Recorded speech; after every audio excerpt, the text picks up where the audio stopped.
பிப்ரவரி மாதம் 12ஆம் தேதி பொதுக்காலம் 5ஆம் வாரம் வியாழக்கிழமை. நற்செய்தி வாசகம். சிறு பிள்ளைகள் சிந்தும் சிறு துண்டுகளை நாய்க்குட்டிகள் தின்னுமே.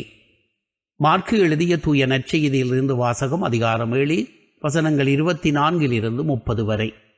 அக்காலத்தில் இயேசு புறப்பட்டு தீர் பகுதிகளுக்குள் சென்றார். அங்கே அவர் ஒரு வீட்டுக்குள் போனார். தாம் அங்கிருப்பது அவருக்கும் தெரியாதிருக்க வேண்டுமென்று விரும்பியும் அதை மறைக்க இயலவில்லை.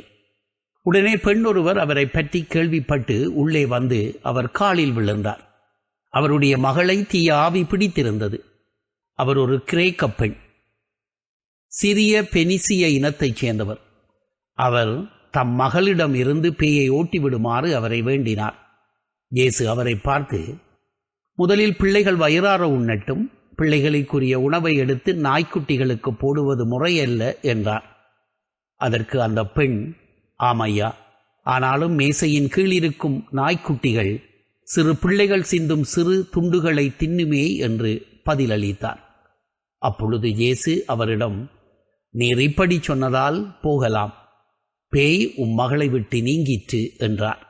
அப்பெண் தம் வீடு திரும்பியதும் தம் பிள்ளை கட்டிலில் படுத்திருக்கிறதையும் பேய் ஓடிவிட்டதையும் கண்டார். ஆண்டவரின் அருள்வாக்கு. கிறிஸ்துவே உமக்கு புகழ்.